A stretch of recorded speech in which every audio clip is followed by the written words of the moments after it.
हम चल रहे हैं मनी के डिमांड साइड की तरफ, मॉनेटरी में, जिसकी सबसे पहली जो है आपके पास वो है क्वांटिटी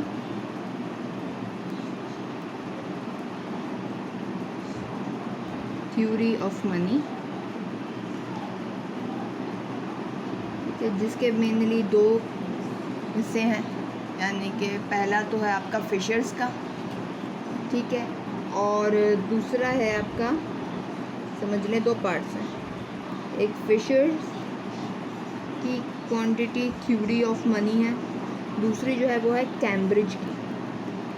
कैम्ब्रिज वाली जो है बेसिकली फिशर्स वाली को थोड़ा सा जो है इम्प्रूव्ड फॉर्म है, ठीक है। तो फिशर्स से शुरू करते हैं। फिशर्स जो है ये आपके माइक्रो लेवल है, यानी कि ये जो क्वांटिटी थ्योरी ऑफ मनी है, ये जो मनी डिमांड की इक्वेशन बताएगी वो माइक्रो लेवल की, यानी कि एक इंडिविजुअल के लेवल की है, ठीक है।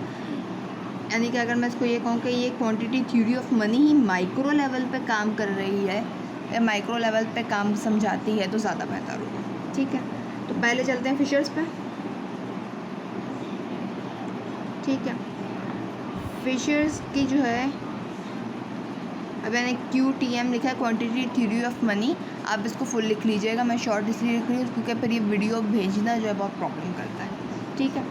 अच्छा, अब क्वांटिटी थ्योरी ऑफ मनी जो है एक बेसिक आइडेंटिटी पे चलती है। ये आइडेंटिटी कहलाती है MV=PY, ठीक है। यानी मेन आइडेंटिटी ये है, ये आइडेंटिटी जो है ये, ठीक है। M जो है बेसिकली आपका मनी जो होता है, अब यहाँ पे डिमांड की बात की जाए तो डिमांड, ठीक है। V यानी कि वेलोसिटी, लिख देते हैं यहाँ पे मनी डिमांड, V यानी कि वेलोसिटी, ठीक है। यानी कि जो एक जो आपके हाथ में, क्या कह सकते हैं इसको, यानी कि एक जो पैसे आज आपके हाथ में है वो कितनी बार हाथ चेंज करता है, वेलोसिटी ऑफ मनी। यानी मनी मल्टीप्लायर का जो कॉन्सेप्ट था कुछ वैसा ही, बस मनी मल्टीप्लायर जो सप्लाई साइड है और वेलोसिटी जो है ये वाला आपका डिमांड साइड का कॉन्सेप्ट है क्वांटिटी थ्योरी ऑफ मनी का, ठीक है। तो वेलोसिटी ऑफ मनी यानी कि जो 100 रुपये आज आपने खर्च किए वो दुकानदार को दिए होंगे, ठीक है। अब दुकानदार ने अपना खर्चा भी तो निकालना था, यानी कि उसने जो अपने वाले में इन्वेंट्रीज डालनी थी उसके लिए उसने जब वो इन्वेंट्रीज परचेज़ की तो ये जो है ये होलसेलर के हाथ में गए, होलसेलर से प्रोड्यूसर तक गए होंगे, फिर आगे मज़ीद ये, यानी ये जो 100 रुपये जो आए आपके पास थे वो पूरी इकोनॉमी, यानी वो कितनी बार अपने हाथ चेंज करता है वो वेलोसिटी ऑफ मनी कहलाता है, ठीक है जी। P यानी कि प्राइस और Y यानी कि वो आउटपुट, ठीक है, ठीक है। अब PY आपका क्या है, PY is basically the nominal, ठीक है, आपकी नॉमिनल इनकम, ठीक है। ये रियल का बहुत ही जो आपका आउटपुट डिवाइडेड बाय P होता है, ये वाली जो आता है ये आता है रियल का, ठीक है। रियल और नॉमिनल का फ़र्क मैं उम्मीद करती हूँ आप लोगों को मालूम होगा, ठीक है। अच्छा, अब जो ये यहाँ पे यानी कि थोड़ा सा मॉडिफाइड फॉर्म ऑफ फिशर्स की क्वांटिटी थ्योरी, यानी ये तो आइडेंटिटी थी ना बेसिक जो मैंने आपको करवाई अभी, ये तो बेसिक आइडेंटिटी थी। अब इस बेसिक आइडेंटिटी को अपने अंदाज़ों में इस्तेमाल किया गया, जैसे कि MV साथ में छोटा सा t = PT। T क्या है, नंबर ऑफ़ ट्रांजैक्शंस, ठीक है। VT जो है वेलोसिटी ऑफ ट्रांजैक्शंस, ठीक है। यानी वही बात है मगर उसको थोड़ा सा मैंने लिखा इस तरीके से इसलिए है ताकि ये आपको समझ में आ सके आसानी, ठीक है। यानी कि वेलोसिटी ऑफ ट्रांजैक्शन यानी कि जो 100 रुपये आपने लिए थे वो 100 रुपये कितनी ट्रांजैक्शंस में इस्तेमाल होगा, ठीक है।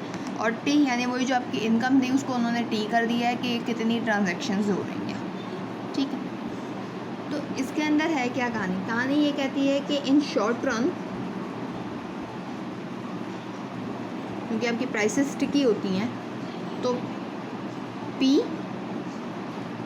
और जो आपकी वेलोसिटी है, सॉरी शॉर्ट रन के अंदर जो है आपका एक तो ये VT यानी कि वेलोसिटी और जो नंबर ऑफ़ ट्रांजैक्शंस हैं ये कांस्टेंट होता है। ये जो कांस्टेंट है उनके ऊपर मैंने 12 लगा दिया है, ठीक है। अब ये दोनों कांस्टेंट हो गए, यानी कि चेंज इन M जितना भी आएगा वो डायरेक्टली इन्फ्लुएंस कर देगा आपके प्राइस के अंदर, ठीक है। यानी कि M is directly proportional to P, ठीक है जी। या फिर M का अंदर आया हुआ चेंज जो है वो आपको P का चेंज बता देगा, क्योंकि वो दोनों बराबर होंगे, ठीक है। यानी कि अब इसका ग्राफ जो बनता है वो सिंपल एक बनेगा। ये रहा आपका लॉन्ग रन का एग्रीगेट सप्लाई कर लॉन्ग रन, उम्मीद करती हूँ आप लोगों को याद होगा, ये माइक्रो इकोनॉमिक्स का है, ठीक है, ठीक है। अब ये यहाँ से यहाँ शिफ्ट हुआ,